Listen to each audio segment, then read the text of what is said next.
Osiris.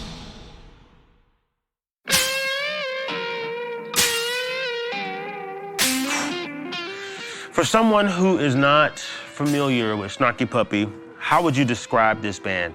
This morning, I had a guy ask me what I was doing here, and he said to me, what kind of music does Snarky Puppy play? And I was like, I was like, man, you know, it's like a fusion group, bro. We got a little bit of jazz, funk, hip hop. There's a little bit of all cultures represented in this music. Snarky Puppy, if you've never heard of us, we are probably the most ridiculous group of people. No, I don't know. How do you describe something like this with 19 musicians, you know, where we have a drum section and a percussion section and a guitar section and a keyboard section? It's just pure insanity. Mass chaos. It's the only way you can really describe it. It's mass chaos with a bunch of geniuses who have mastered their craft, put in a lot of time, a lot of hours, and they have made it a point to not just produce commercial music, but they've made it a point to produce or create music that makes you dance and it makes you think as well. It's a different kind of concept, and I think that's what people like about it the most. A jazz, jam, funk fusion, unlike anything you've ever heard, but really familiar at the same time. Something that feels like you know it based on the roots, and these guys are so incredible about honoring the roots of where all this music originates. And that, to me, is Snarky Puppy. Like, they are so educated and Mensa smart. Universal accessibility, something for everyone. They don't tend to exclude any kind of style of music. They've got a particular few that they're focused on, but they'll embrace anything given a chance. The fact that it's instrumental means there's not a language barrier. You can appeal anywhere. There are hooks and there are themes in the songs that audiences can gravitate to, can show up to a show and expect to hear something that they recognize, and they will have that happen, you know? But they also show up with the expectation of being surprised by what we do with the song, and they also will have that happen. So it's really a balance of predictability and surprise. I think this band really nails that balance really well. I would characterize Snarky Puppy as a band that plays melodic-driven instrumental music and trying to approach the band from like a pop aesthetic. We come at the music from a variety of different upbringings, and that informs the music in a really unique way.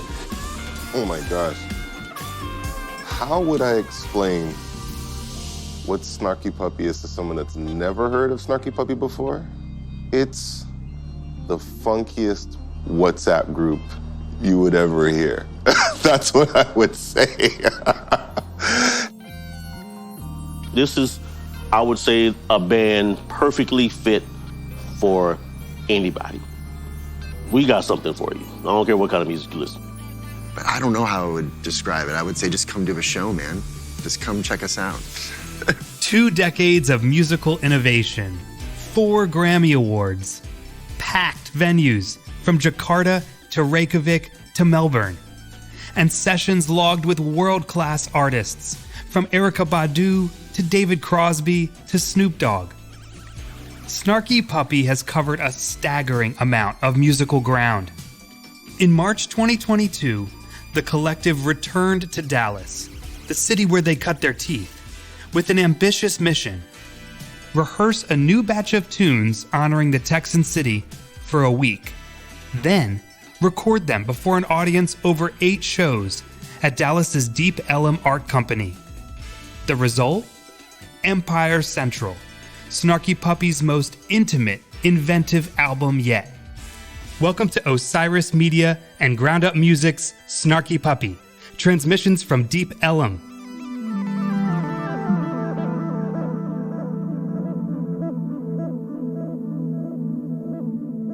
With each song they write and gig they play, Snarky Puppy pushes the boundary of what it means to be a band.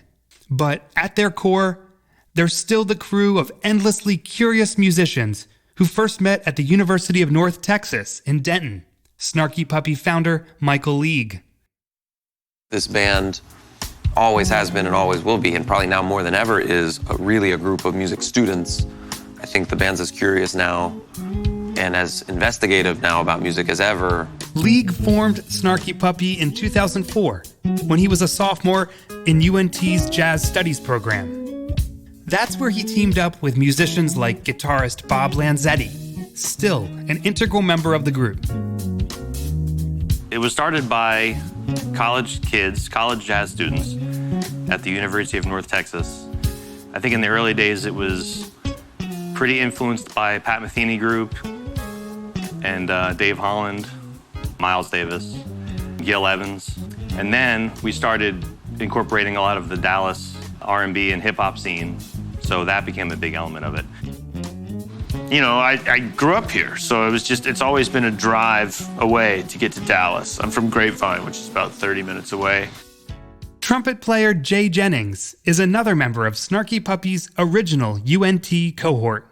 I was in college when we started coming down here to Gazelig, that club on Lower Greenville that we all played at for a while. Snarky Puppy percussionist Nate Worth also met League while studying at UNT. And so we would take these trips, and I had a van where I could pile people in my van. And Bernard Wright did this session down in Dallas. Whoever would want to come, they'd come to my house, and we'd drive down to Dallas and just get our mind blown away by how funky this guy is and how much music just flows through him. Bernard Wright unexpectedly died at age 58 in May of 2022, but the funk and soul powerhouse was among Snarky Puppy's earliest champions, and the band reconnected with him for Empire Central, where he plays a key role. Michael League. Since we met him, he's always been kind of our, I don't know what you'd call him, like the godfather of the band, or Yoda, or spirit animal, or his concept and his approach to music has always been our North Star. The bridging of R&B, jazz, hip-hop, like the way in which he mixes all of that stuff is kind of the band's aesthetic, more so than any other group. Some people say like, oh yeah, I really hear a lot of Weather Report or Return to Forever or Mahavishnu, or, like a lot of people list fusion stuff when they think about us and try to describe us. But I would say if you had to really describe the band, I would just say it's Bernard Wright. That's our mentality, is Bernard's mentality. When the band relocated to nearby Dallas a couple years after forming, it immersed in the city's music community and hit its stride. League lived on Belmont Avenue, a few blocks from Gazelig. What church is for people on Sunday, Monday night at Gazelig was musicians' church. It's where all the musicians went every Monday to watch Bernard turn water into wine.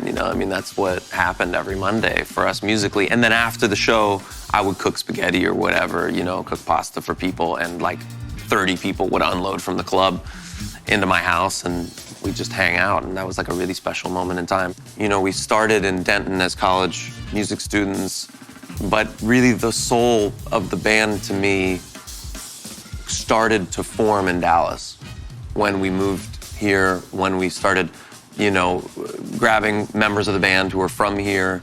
If you look at the band as an entity, to me, like the heart of the thing is Dallas, the center of our like kind of musical empire, musically speaking, because I don't look at what we're doing as like imperial or huge or whatever. That for me, yeah, like Dallas is the heart and soul and the core of who we are as a band. Longtime guitarist with Snarky Puppy, Chris McQueen. Snarky Puppy is the oldest band that I'm in, so it's sort of like, in a way, the closest to my heart, I guess. It's the one that we all like kind of grew up in. There's really like a direct line from studying jazz in school to doing this now. And I say that because like I feel like it started in jazz school, but it didn't really start until afterward, because that's when we actually started to play with Dallas musicians and really learn how to play music with feelings. We have members of this band that grew up in various kinds of communities across the entire United States. But because we've all spent so much time together, I think everyone has grown and changed and adapted based on the other people in the band. And we have more people in the band from Dallas than from anywhere else. So it makes sense that the kind of Dallas attitude, the Dallas influence will be the most pervasive in the group. Everybody in this band, regardless of where they're from, has been influenced deeply by groups like Roy Hargrove's RH Factor, or Erykah Badu, or Kirk Franklin, or Charlie Christian, or Bernard Wright, or, you know, the list goes on. But I do think that it's different from the influence that we've felt even from people like Miles Davis or John Coltrane. Because while we're huge fans of those artists and have kind of worshipped and studied those artists, I don't think any of us feel like we're as directly a part of their lineages as we do kind of feel that we're a part of Bernard Wright's lineage or Roy Hargrove's lineage, because we're embedded in that community playing with the people who, with them. You know, so I feel like there's a more, like, less degrees of separation between us and heroes like Bernard or Roy than somebody like, you know, Billie Holiday or John Coltrane or somebody like that. So, you know, I think everybody at this point sees themselves as a kind of torchbearer in a small, kind of humble way of like being ambassadors of this music scene to the world. Snarky Puppy has come a long way since those special days living in Dallas and gigging with the best that city has to offer. The group has performed in more than 40 countries. Its members are strewn across the globe, even League, who's now based in Catalonia, Spain. Those global influences continue to shape its sound. Percussionist Marcelo Wolowski, who hails from Buenos Aires. I think that's what Snarky Puppy is about, that being open to different sounds and mixing the tradition of Dallas and of American music with other sounds that are coming from Brazil, from Uruguay, from Argentina, and this is what makes it, I think, very special, and it for me it's beautiful to play in this band because I have the freedom to express myself. He's from Argentina, so he knows all the traditional South American, the folkloric music, the rhythm. Keita Ogawa plays with Marcelo in Snarky Puppy's percussion section. Originally from Tokyo, the percussionist went to music school in Boston and later honed his craft in Brazil. I learned so many different traditions from all over the world. I guess I take best part of everything and then mix it out, and I understand my, I don't know, my way, and then create my sounds, which people say is unique. Like the beginning when I joined this band, this kind of style was not my main approach. So I had to kind of relearn, and I had to learn everything what the Nate was doing in this band to fit in this band, you know. But this was really great opportunity. Nate Worth hails from outside Chicago, and alongside with Keita and Marcelo, three-person, globe-spanning percussion section. We work so well together, and it's like, you know, Keita has stuff that he's really great at, and he understands in like this part of the world. And of course, he's good at everything, but there's like these specialties that he has, and Marcelo has these specialties, you know, coming from Argentina and Japan. It's just like completely different places in the world. And then me coming from Indiana, you know, near Chicago. Snarky Puppy's electric character extends far beyond its beats, of course. Guitarist Mark Lettieri linked up with the band in 2008. The tunes are very diverse, and you can hear all the composers' individual influences, which come from many different directions. But it all feels like Snarky Puppy. So what's so special about the band is that we have fellas who are from here and are from that lineage of gospel and soul and African-American music, and then you have the guys that weren't, who came here and were kind of absorbed into that culture and are still trying to sound good doing it. You know, like myself. Jameson Ross is Snarky Puppy's newest member and one of the band's three drummers. This is a cultural breeding ground of exploring the relationships of musical cultures. Argentinian, you got Japanese, you have Italian, Irish, white, black, Jamaican. I mean, there's range, and that stuff comes in and meshes. And so I don't know what to tell people what this is. I just know when you watch it and you hear it, you know that you are witnessing something that has rarely been done. Ross plays alongside veteran drummer Jason J.T. Thomas. You come to a Snarky Puppy show, you are literally going to get kind of a music history lesson, because we go everywhere, literally all across the world on every song. You never know where we're going to take you. RL's is going to take you to any blues juke joint around the world that plays blues. Then we may play Chavi or something. We're taking you way across the world to Morocco. Come out of that, and you just never know where we're going to take you, but that's the fun of it. Because it's literally something for everybody. There's no way in the world anybody can come and see this band and not enjoy it. I'm convinced of that. Trumpet and keyboard player Justin Stanton is another Snarky Puppy member who goes back to the group's UNT days. I think this one of the secrets to the band's success is that it's like we've been at it a long time and we've stuck with it. The band is like almost 20 years old now, which is crazy to say out loud. You know, I think having the kind of gumbo that we have of people coming in from all different sorts of styles, influences, countries, upbringings, you don't just put people together and the kind of synergy happens overnight. That's cultivated over years and years. And I think Mike is a fantastic leader, and he's done great to his way of making everyone feel welcome and everyone feel included is kind of the secret to all this. So I think that sort of inclusion has developed over time. So when new guys come in, guys that aren't from Texas, maybe newer to the band, you feel it and you just sink into that feeling. And it's not that anyone loses their personal identity. It's just that, like, you just sink into the collective that is this band and you express yourself through that lens. Everybody in this band knows so much about different things, and every single person in the band knows something that I don't, or knows way more about something than I do, you know? So I think in the band there's generally a very open feeling of kind of collective feeling of sharing information. We're pretty nerdy, and people are always sharing records with each other, sharing rhythms with each other.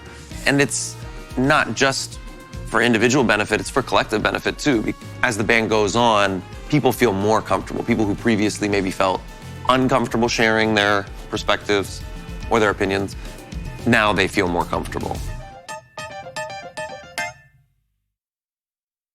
And the Grammy goes to... Oh, okay. Snarky Puppy. At the 2021 Grammys, Snarky Puppies, live at the Royal Albert Hall, won the award for Best Contemporary Instrumental Album. It was the band's third win in the category in 6 years. After the win, Michael League sent a group email to the band. You know what time it is. It's Mike League long email time. First off, congratulations to everyone on this email. You all know that I view awards as recognition of long-term macro achievement, which, if you think about it, the Grammys definitely are. So I believe that whether you were at this gig or not, you made this award happen. I definitely breathed deeply when they announced it, as I've had a constant fear that people will perceive us as a thing of the past, no longer relevant. And this just goes to show that the music world still thinks we are valuable after 16 years, and they still want us around. That said, I want to make this next record the best one we've ever made. We're coming home to Dallas for it. We're representing the home turf. We're going to be shining a light on our community. But above all that, I want this album to show what Snarky Puppy has always been about, the song. The priority for me here is for every single song on the record to be better, deeper, funkier, more thoughtful than any other song in our repertoire. I want us to look back at stuff like Lingus and Shofukan and feel embarrassed to play it live because of how sick the new shit is. So please start writing. I would love to receive songs, multiple songs from everyone in the band. The more material we have to pull from, the better the chances that we will have an unfuckwithable record from top to bottom. And remember, this record, which will be called Empire Central after the I-35 exit, is about Dallas. Think about that and draw upon it as you write. This one is for our community there. Snarky Puppy had reached heights most bands only dream of. But League understood they couldn't rest on their laurels. That's like a common story, actually. I think, a band that has this kind of young band that has an idealistic kind of, view of their future. They have that hunger, and then they become popular or successful, and the musicality starts to go down, starts to become more of a show, starts to become about selling more tickets, selling more records, making more money, and then you have this huge hype for this band that actually is less cool than they were when they were unsuccessful. I mean, I could name 50 bands that I feel that way about. And the thought of us being that band was a little unnerving. Well, I mean, I think the most important thing that a band can do is change, always. You just change because you have to. You have to. And if you're not changing, you're not kind of an artist anymore. I think it's an essential element of artistry is to try to move forward and evolve and shoot off into different directions and explore and be curious above all. Just be curious and investigate things and try things. Some of Snarky Puppy's most invigorating projects have been albums they have recorded in studio-like settings before small audiences. That intimacy imbued Tell Your Friends, Ground Up, and We Like It Here, with a special character. As the band plotted their post-pandemic return to the stage, they realized it had been several years since they had embarked on that type of project. Justin Stanton. Every recording situation is different in this band. Of course, the last two records we did were studio records, and now we're going back to the quote-unquote old format of when we did Family Dinner Volume 2 and We Like It Here. In typical fashion for us, compositional elements kind of come down to the last minute, but I think everybody is used to the crucible of this environment of working hard in a short amount of time and cramming a lot of material in.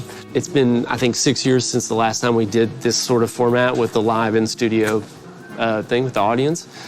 There's about 20 guys in the band or so, give or take, and 6 years of experience with each of those people. That's a lot of years of accumulated experience doing recordings and studio experience, live recordings, touring, all this stuff. We all have more experience now. I think the songwriting's gotten better from everyone. I think everyone's a more mature songwriter. I think the playing is more mature. I think everyone's listening with different set of ears.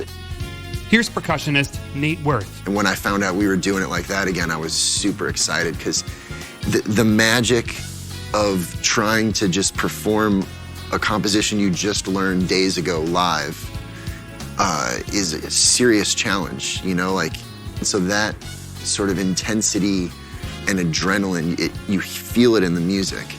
And it's like when there's an audience around you and, out of the corners of my eyes, I see, these facial reactions, it's special. Here's guitarist Mark Lettieri. Every song takes a slightly different turn every night, and it's really kind of cool to see how the audiences react to it and react to the band reacting to it, which is what's so great about the way we do these recordings. It's super nerve-wracking from a performing standpoint maybe, but I think that element of danger actually makes it cooler. When Snarky Puppy were in their infancy at UNT, Lettieri was a student at Texas Christian University, a stone's throw away in Fort Worth. But I developed my sound from playing in Fort Worth and Dallas and Denton, just like everybody else did in the band. Especially the guys that grew up around here. So while Snarky Puppy has traveled the world several times over, all roads ultimately lead back to Dallas. Well, when I was living in Denton, and playing gigs in Dallas, I passed an exit every day driving to downtown Dallas that was called Empire Central. I thought it was a really interesting name for a street or for an exit, and it kind of like, for me, kind of cast a bit of a mysterious kind of glow on the city and the skyline as I was driving south. And I always thought, like, wow, that would be, you know, a nice name for a record or whatever. And then when the concept for this album started coming together, the brief for this album, when I, you know, spoke with the band, was Dallas, Texas. Think about that. But when you absorb other kinds of music and things from around the world and you have all these musical experiences, you can't just turn those things off. They're always a part of you. You know, so the work that the band has done to learn other styles of music or you know, the experiences that we've had in other countries, checking out local music and interacting with it and studying it, those things are just always, they're like always gonna be in the band. In the beginning of this, when Mike first said, okay, we're doing a new record, we're doing it in Texas. He's like, guys, when you're writing music, have Texas in mind. So I think that is probably the thing that's informing the compositions the most, is this Texas mentality. I think you can hear it in most of the tunes. It's like there's this very Texas thing because most of the guys in the band have spent a lot of time here. They're from here, they've grown up here. They moved here to reside here and develop their careers and families, and you hear it in the music. It's cool. So I think first and foremost, that's what kind of informs the compositions. For Chris McQueen, the decision to return to Dallas for Empire Central was a natural progression from the band's other albums recorded before small audiences. There's been a logic to the where we've done them. You know, the first one of these we did was in Louisiana, which was like pretty much the first place that we ever went on like tour, because it's the closest thing you can do to go on tour if you live in Texas. So it was like very meaningful that we did it there. And then the next one was in New York, which makes sense because like that was the next phase of the band. And then the next one was in Europe, which makes sense because that was the next phase of the band. So now like it's, you know, obviously super cool that this is now our full circle back kind of where it started. I think that the songwriting process for this one, because the whole idea was for it to be full circle, to be about Texas, I think everyone has gotten like, just like, you know, a tiny bit nostalgic in a way, in the way they're writing, and thoughtful about like trying to bring it back to, in a way where we started, but also with all the evolution of everything we've all been through. So you can kind of tell from the songwriting that there's some influences from our roots, from Texas. Keyboardist Sean Martin joined Snarky Puppy as a student at University of North Texas and has played with the likes of Kirk Franklin, Chaka Khan, and Erykah Badu. Everything kind of started here. You know, it's like a homecoming. It is great to see the evolution of the band and how everything has kind of come into play. You know, when I think about, you know Mike Leake playing bass at the Teeny Bar, or, you know, Maz at 36 and 9, or, you know, all of those things that kind of took place in the earlier days, you know, or Gazellix, or, you know, now see it come full circle. To properly honor the band's roots, the perfect Dallas venue was essential. Enter Deep Ellum Art Company, an intimate event space just a short drive south of Gazellix, where Snarky Puppy cut its teeth in its infancy. John LaRue co-owns Deep Ellum with his wife, Carrie, and goes by the title Facilitator of Fun. When were we first approached for this? That was March of 2021, I believe. So we had a really big order to fill, really, if you think about it. You know, as far as the expectations, they were huge for us, and very, very daunting to make sure that we could measure up and deliver that. But I feel like we really have done just that. I think we've provided the space where they were able to do what they needed to get done, which was first and foremost. I want to make sure that we're providing a space where people can be creative, and that's always our goal here at ArtCo. And this really was like dream come true as far as that goes. I love Snarky Puppy. I'll listen to them all day long if they'll let me. So this has been a real treat to get to sit in and listen to these songs progress. In Deep Ellum, Snarky Puppy found kindred spirits committed to shining a light on what makes Dallas special. Carrie LaRue. The central theme of Dallas is it's very laid out. They mapped it so well.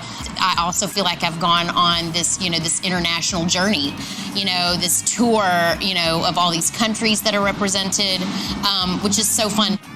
And that international trip Carrie's talking about is very representative of Dallas. Dallas is a very eclectic city. It's a big melting pot. We have cultures from all over the world that somehow find themselves here, making family here, which is cool. Well, it's been a really fun treat for us just to see them honor, their kind of beginnings, and that's really how this band started out. I mean, it's a Dallas-based band, or Denton-based band. We'll take claim to it, of course. The Metroplex is big. Here's guitarist Mark Lettieri. We're home, man. Everyone's here kind of paying respects, paying homage, more along the lines of just celebrating the culture that's here and celebrating the music that came out of here, and that the kind of music that's done so much for those of us that didn't grow up here. Trumpet player Mike Maz Marr has also been with Snarky Puppy since their inception. There's a community of musicians here that just have a certain sound and a certain feeling to the way that they play, about the way that musicians play, about the way that people approach playing music, which is an interesting thing to notice because I think a lot of times we think about music as notes, rhythms, like very intellectual, but there's also a part of music you can't remove that's probably the most important part, which is culture. How you talk to people with what presence and what you place importance on when you take the stage. When that changes in a culture, that it completely changes the sound of the music. So Dallas has its own thing in that way for me that I've only experienced here. Texas is Texas, In the next episode of Snarky Puppy, Transmissions from Deep Ellum, the band takes us inside writing and rehearsing Empire Central.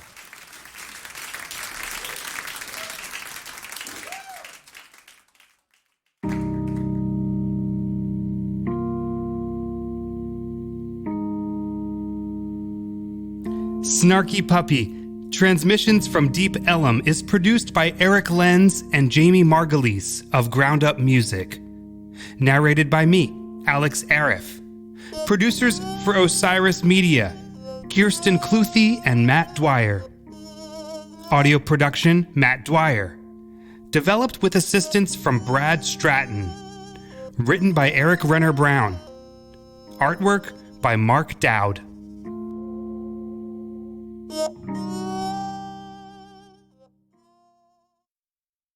Osiris.